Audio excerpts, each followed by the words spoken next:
Everyone, so today we will discuss about doctrine of caveat emptor.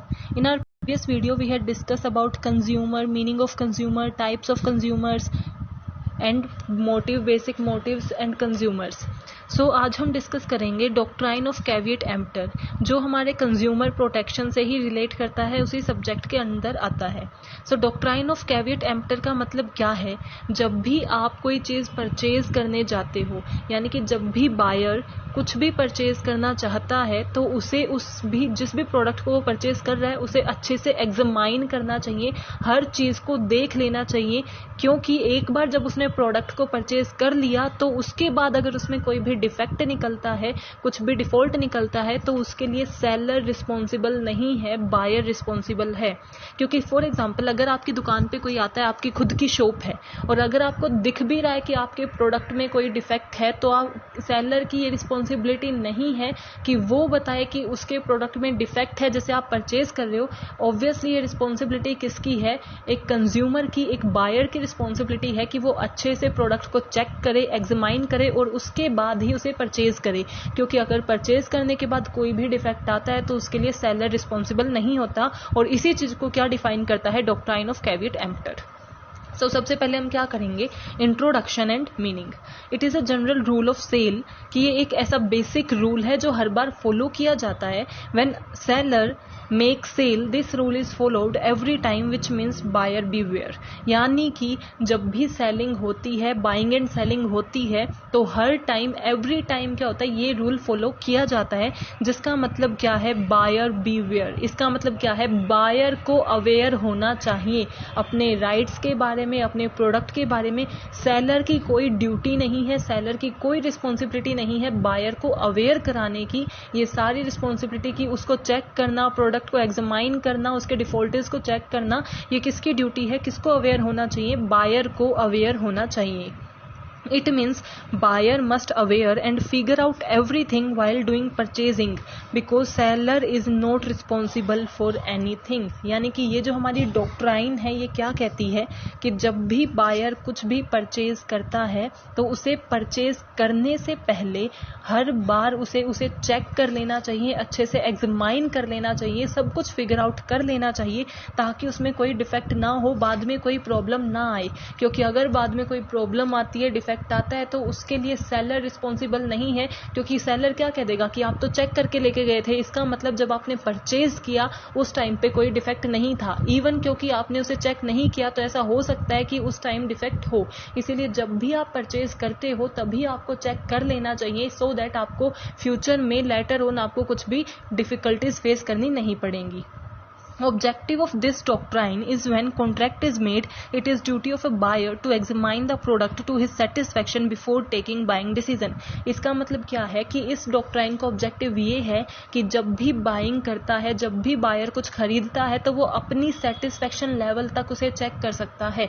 यानी कि seller के पास ऐसा कोई राइट नहीं है कि वो एक बायर को ये रोक दे कि नहीं आपका हो गया हो चेक तो अब खरीद लो. जब तक आप उस प्रोडक्ट को चेक करना चाहते हो, जितना आप एग्जामाइन करना चाहते हो, अपने सेटिस्फेक्शन लेवल तक उसे एग्जामाइन करो, ताकि आपको ये तसल्ली हो जाए कि हाँ ये प्रोडक्ट डिफेक्टिव नहीं है, एंड देन उसे परचेज करो. क्योंकि अगर आप उसे बिना देखे परचेज करते हो और बाद में वो डिफेक्टिव निकलता है तो उसका लॉस बायर को ही सफर करना पड़ता है, सेलर को नहीं, क्योंकि सेलर उसकी कोई रिस्पॉन्सिबिलिटी नहीं लेता. Seller of a good is not obliged to tell any defect it is seen. यानी कि ऐसा जरूरी नहीं है कि सेलर मीन्स ऐसा कोई ऑब्लिग्ड का मतलब उसकी कोई ड्यूटी, रिस्पॉन्सिबिलिटी नहीं बनती सेलर की कि वो ये बताए कि मेरे प्रोडक्ट में ये डिफेक्ट है. हम सेलर के ऊपर कोई पेटिशन, कोई प्ली नहीं कर पाएंगे इस चीज के रिगार्डिंग कि इन्होंने मुझे ये नहीं बताया कि इसके अंदर डिफेक्ट था, क्योंकि ये ड्यूटी सेलर की नहीं है, ड्यूटी बायर की है कि वो खुद से अच्छे से एग्जामाइन करे, अच्छे से चेक करे कि कहीं प्रोडक्ट के अंदर कोई डिफेक्ट तो नहीं है.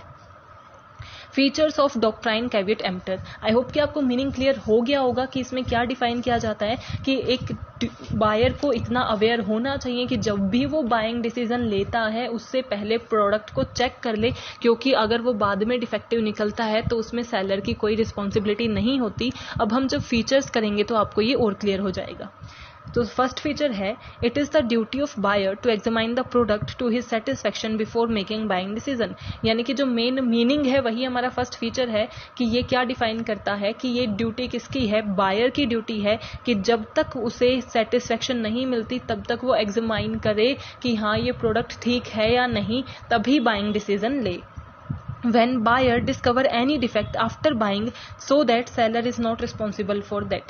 कि अगर एक बार एक बायर उसे खरीद के ले गया, वो उसने शॉप से सामान खरीदा, अपने घर पे ले गया, घर जाने के बाद उसने देखा कि इसमें तो डिफेक्ट है। फॉर एग्जाम्पल आपने कोई कपड़ा खरीदा और उसके अंदर बाद में आपको होल्स दिखते हैं, तो फिर उसके लिए सेलर रिस्पॉन्सिबल नहीं होगा, क्योंकि जब आपने बाइंग की तब आपने अच्छे से चेकिंग नहीं की। इसलिए आपको अवेयर होना चाहिए कि जब आप बाइंग करते हो उससे पहले ही आप अच्छे से एग्जामाइन कर लो, चेक कर लो, क्योंकि उसके बाद चीजें आपके हाथ में नहीं रहती और सारी चीजें लॉस को आपको ही बियर करना पड़ेगा, क्योंकि उसके बाद सेलर रिस्पॉन्सिबल नहीं होगा। It is a duty of buyer not to take a chance but to take care.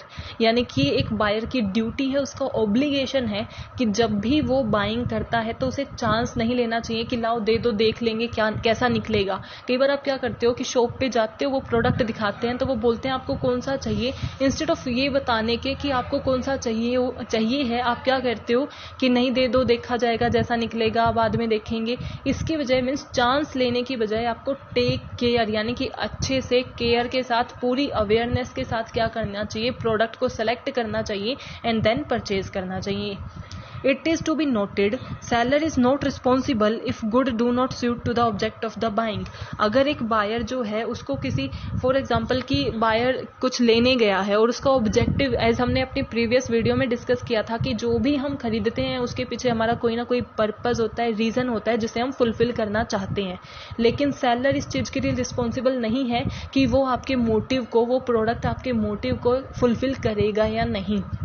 For example आप बुक खरीदने जाते हो अपने स्कूल के लिए, लेकिन आप जो बुक बोलोगे सेलर तो वही देगा। अब आपको बुक खरीदनी थी स्कूल के लिए, लेकिन जो आप लेके जाते हो वो स्कूल में क्या है, वो लगती ही नहीं, दूसरी बुक लगती है। तो इसके लिए सेलर रिस्पॉन्सिबल नहीं है, क्योंकि बाइंग आपने की है तो वो आपकी रिस्पॉन्सिबिलिटी है कि वो आपके मेन पर्पस को फुलफिल कर रहा है या नहीं, सेलर की रिस्पॉन्सिबिलिटी नहीं है।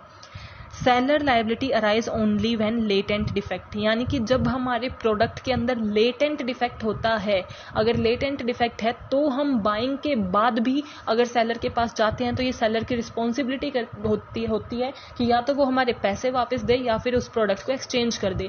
अब लेटेंट डिफेक्ट क्या होता है, नॉर्मल डिफेक्ट क्या होता है, जो सीन जिसे हम इजीली देख सकते हैं, यानी कि अगर हमने एग्जामाइन किया होगा, चेक किया होगा तो हमें दिख गए होंगे। लेकिन लेटेंट डिफेक्ट होते हैं हिडन डिफेक्ट, जिसे अच्छे से फर्स्ट ग्लांस में पहली बार देखने पे इतना ध्यान नहीं दिया जा सकता। अगर लेटेंट डिफेक्ट है तो हमें उसके लिए मतलब हमारी रिस्पॉन्सिबिलिटी नहीं होगी, सेलर की रिस्पॉन्सिबिलिटी होगी, क्योंकि वो हिडन है, पहले ग्लांस पे, पहली चेकिंग पे हमारे सामने नहीं आए, इसके लिए कस्टमर रिस्पॉन्सिबल नहीं होगा।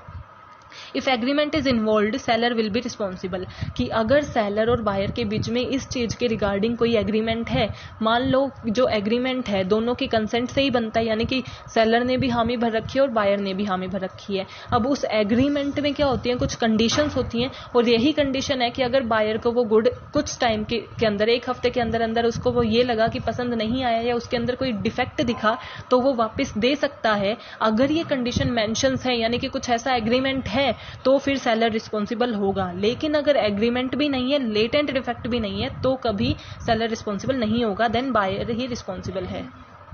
की पॉइंट्स ऑफ बायर, अब हम करते हैं की पॉइंट्स ऑफ बायर क्या है, यानी कि बायर को कैसा होना चाहिए, बायर अवेयर कैसे हो सकता है, एक अवेयर बायर कैसे होता है। सबसे पहले buyer should always ask for invoice and payment receipt from a seller, यानी कि एक अवेयर बायर वही होगा जो जब भी दुकान से या किसी भी शॉप से कुछ खरीदता है तो उसे खरीदने के बाद ऐसा नहीं है कि पैसे दिए और निकल लिया, उसके बाद उसे इनवॉइस या पेमेंट रिसिप्ट हमेशा लेनी चाहिए। क्योंकि अगर वहां पे एक्सचेंज की या फिर आप एक ऐसा हो कि 2 दिन के अंदर अंदर आप चेंज करा सकते हो, वो फैसिलिटी है, लेकिन अगर आपके पास पेमेंट रिसिप्ट नहीं है तो आपके पास इसका मतलब कोई प्रूफ नहीं है कि आपने इस दुकान से सामान खरीदा था या नहीं। इसलिए हमेशा आपको क्या करना चाहिए, इनवॉइस एंड पेमेंट रिसिप्ट को पूछना, मांगना चाहिए। अगर वो नहीं दे रहे हैं तो छोटा सामान भी आप खरीदते हो तो भी आपको मांगना चाहिए। Buyer should read all instruction carefully on the label of the product, यानी कि जो भी आपको प्रोडक्ट आपको मिल रहा है, जो भी आप खरीद रहे हो, उसके लेबल पे उसका जो प्राइस होता है, मैन्युफैक्चरिंग डेट होती है, एक्सपायरी डेट होती है, इंग्रेडिएंट्स होते हैं, हर चीज को अच्छे से पढ़ना चाहिए कि कहीं आपके साथ कोई फ्रॉड तो नहीं हो रहा, कहीं आपको कोई एक्सपायर्ड चीज तो नहीं दी जा रही। इसलिए ये बायर की ड्यूटी बनती है, ये सेलर की ड्यूटी नहीं होती कि वो उसको लेबल पढ़ के सुनाए। ये बायर की ड्यूटी होती है, क्योंकि वो प्रोडक्ट खरीद रहा है तो उसे हर इंस्ट्रक्शंस को, हर जो डिस्क्रिप्शन गिवन है उसे पढ़ना चाहिए। Buyer should aware of availability of similar product in the market, यानी कि एक अवेयर बायर वही होगा जिसे ये पता होगा कि ऐसा प्रोडक्ट जो मैं खरीद रहा हूँ मार्केट में कहाँ कहाँ अवेलेबल है और किस किस प्राइस पे अवेलेबल है, तभी वो क्या कर सकता है, इफेक्टिव बाइंग कर सकता है। अगर आप एक दुकान पे गए और आपको ये पता ही नहीं कि दूसरी दुकान पे ये 100 रुपए कम में मिल रहा है, इसका मतलब आप इफेक्टिव बाइंग नहीं कर रहे, क्योंकि आप इस दुकान पे 100 रुपए ज्यादा एक्स्ट्रा खर्च कर रहे हो, इवन वो आपको 100 रुपए कम में पास वाली दुकान में मिल सकता है। इसीलिए बायर को ये पता होना चाहिए कि वो कहाँ कहाँ अवेलेबल है। Buyer should be aware of risk involve in the use of particular product, यानी कि बायर को ये पता होना चाहिए और उसे सेलर से ये पूछ लेना चाहिए या फिर डिस्क्रिप्शन में ये पढ़ लेना चाहिए कि इस जो भी प्रोडक्ट वो खरीद रहा है उसमें कितना रिस्क है, वो उसके लिए कितना हार्मफुल हो सकता है। फॉर एग्जाम्पल, अगर आप मेडिसिन खरीद रहे हो तो आपको ये पूछ लेना चाहिए कि आप एक दिन में कितनी ले सकते हो, बच्चे कितनी ले सकते हैं।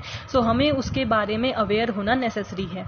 Buyer must check the quality mark such as ISI mark, hallmark, FCCI mark. ये सब क्या है कि हमें हमेशा जो भी उसके लिए स्टैंडर्ड बताते हैं कि क्या जो प्रोडक्ट है उसकी क्वालिटी स्टैंडर्ड सही है या फिर वो इंफीरियर क्वालिटी का तो नहीं है, उसके लिए जो उसके क्वालिटी मार्क होते हैं वो हमें हमेशा चेक करने चाहिए। जैसे गोल्ड के लिए क्या है, होल मार्क, कि गोल्ड अगर प्योर होगा तो उस पर होल मार्क होगा, इसीलिए हमें ये क्या करना चाहिए, चेक करते रहना चाहिए। अगर हम चेक करेंगे तभी हम क्वालिटेटिव प्रोडक्ट को खरीद पाएंगे। Buyer should be fair in dealing with seller, कि बायर, एक अवेयर बायर वही होगा जो सेलर को फेयर रखे एज वेल एज खुद भी फेयर हो, यानी वो भी सेलर के साथ कोई फ्रॉड ना कर रहा हो। जरूरी नहीं है हर बार सेलर ही फ्रॉड करे, बायर को भी कंप्लीटली फेयर होना चाहिए, कुछ भी मिस वर्क नहीं करना चाहिए।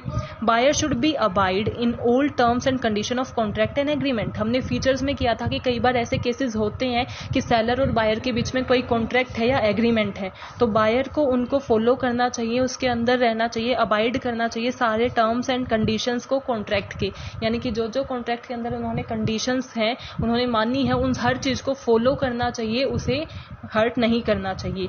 Buyer should raise his voice against deceive and aware of proper forum, यानी कि बायर को ये पता होना चाहिए कि अगर उसके साथ कोई धोखा हुआ है, कोई डिफॉल्ट हुआ है, तो उसके लिए उसे कहाँ कंप्लेंट फाइल करनी है, किस फोरम में जाना है, उसे इन सब चीज़ों के बारे में एजुकेशन होनी चाहिए, उन सब चीज़ों के बारे में अवेयरनेस होनी चाहिए। सो जो ये क्वालिटीज जिस बायर में होंगी वो क्या होगा, एक अवेयर बायर होगा। एग्जेम्पशंस ऑफ डॉक्ट्राइन, अब इस डॉक्ट्राइन की क्या क्या एग्जेम्पशंस हैं, यानी कि कहाँ कहाँ ये अप्लाई नहीं होता। अब इस डॉक्ट्राइन का कहने का मतलब क्या है कि कंज्यूमर रिस्पॉन्सिबल है, सेलर रिस्पॉन्सिबल नहीं है। ये सेलर की साइड को क्या कर रहे हैं, डिफेंड कर रहे हैं, क्योंकि ये ड्यूटी किसकी है, कंज्यूमर की ड्यूटी है कि वो गुड को एग्जामाइन करे, चेक करे बिफोर बाइंग। लेकिन ऐसे कौन कौन से केसेस हैं जहाँ पे ये डॉक्ट्राइन अप्लाई नहीं होता और सेलर रिस्पॉन्सिबल होता है। First, where the buyer relies on the skill of seller, कि कई बायर ऐसे होते हैं जो इलिटरेट होते हैं, यानी कि जो पढ़े लिखे नहीं हैं और वो डिस्क्रिप्शन नहीं पढ़ सकते, लेबल पे जो लिखा है इंस्ट्रक्शन नहीं पढ़ सकते, और वो किस पे रिलाई करते हैं, किस पे डिपेंड करते हैं, सेलर की स्किल पे। यानी कि कई बार आपने देखा होगा कोई लोग दुकान पे क्या कहते हैं कि आपको क्या चाहिए, तो वो कहते हैं जो आपको अच्छा लगे ना, आपको ये लगे कि ये बेस्ट है तो वो दे दो। तो जो लोग सेलर की स्किल्स पे डिपेंड करते हैं, सेलर ने उन्हें रिकमेंड करके दे रखा है, तो उस टाइम पे सेलर ही रिस्पॉन्सिबल होगा, क्योंकि उन्होंने चेकिंग नहीं की थी बिकॉज ऑफ, उसके पीछे कोई भी रीजन हो सकता है, इलिटरेसी हो सकती है उनको उनके बारे में, या फिर उनका कोई, जैसे कोई ब्लाइंड है, कुछ भी है, तो ऐसे जो उनके डिफेक्ट हैं इस वजह से वो नहीं कर पा रहे, तो उस टाइम पे सेलर ही रिस्पॉन्सिबल होंगे। Fitness for a particular purpose, अब आप एसी खरीदने गए, अब आपने, अगर आपका एसी आप लेके आ गए और अब वो ठंडा कर ही नहीं रहा, कूलनेस दे ही नहीं रहा, इसका मतलब क्या है, जो मेन पर्पज है उस प्रोडक्ट का, हमारा ऑब्जेक्टिव नहीं कि हमें क्या उससे चाहिए था, उस प्रोडक्ट का मेन पर्पज ही फुलफिल नहीं हो रहा है, यानी कि जो प्रोडक्ट का मेन काम है वो कर ही नहीं रहा है, तो फिर सेलर ही रिस्पॉन्सिबल है। ऐसा नहीं है कि आप एसी लेके आए, 10 दिन वो सही चला, 10 दिन के बाद खराब हो गया तो फिर सेलर रिस्पॉन्सिबल नहीं है, लेकिन फर्स्ट टाइम जैसे ही आपने एसी ऑन किया उसने ठंडा किया ही नहीं रूम को, इसका मतलब सेलर ही रिस्पॉन्सिबल है। जब वो अपने पर्टिकुलर पर्पस को फुलफिल नहीं करता है। सेल बाय डिस्क्रिप्शन, यानी कि तब सेल कैसे की जाती है, डिस्क्रिप्शन, यानी कि आपको कई बार कुछ आप खरीदोगे ना तो उसके साथ आपको एक बुकलेट सा कैटलॉग फॉर्म में पकड़ा दिया जाता है कि इसे पढ़ लो और ये इसकी इंस्ट्रक्शन है, इसके अंदर ये चीज़ें यूज हुई हैं। तो ऐसा पॉसिबल नहीं है कि आप सारी चीज़ें उसी टाइम बाइंग के टाइम पढ़ लो। तो जब सेल बाय डिस्क्रिप्शन होता है, कई बार उस डिस्क्रिप्शन में कुछ मिसिंग भी होता है और जो मिसिंग था वही डिफेक्ट आ जाता है, तो फिर सेलर रिस्पॉन्सिबल है, क्योंकि इमीडिएट सारी बुक को पढ़ा नहीं जा सकता, इसीलिए सेल बाय डिस्क्रिप्शन के टाइम सेलर रिस्पॉन्सिबल होता है। सेल बाय फ्रॉड, यानी कि सेलर ने कोई फ्रॉड किया है, अगर सेलर की तरफ से फ्रॉड हुआ है, यानी कि जो हमने प्रोडक्ट देखा था वो दूसरा था और जो हमें उसने दे दिया वो दूसरा है, तो उसके अंदर सेलर ही रिस्पॉन्सिबल होगा। लेटेंट डिफेक्ट हमने मीनिंग में किया था, लेटेंट यानी कि हिडन डिफेक्ट, यानी कि कुछ ऐसा डिफेक्ट है जो हम फर्स्ट गेज में, फर्स्ट ग्लांस में नहीं देख सके, उस टाइम भी सेलर ही रिस्पॉन्सिबल होगा। और एग्रीमेंट, यानी कि उन दोनों के बीच में कोई एग्रीमेंट है तो भी सेलर की ही रिस्पॉन्सिबिलिटी बनेगी। I hope you are clear with this topic. If you have any doubt, please mention in comment section and don't forget to like, subscribe and share my channel. Keep supporting.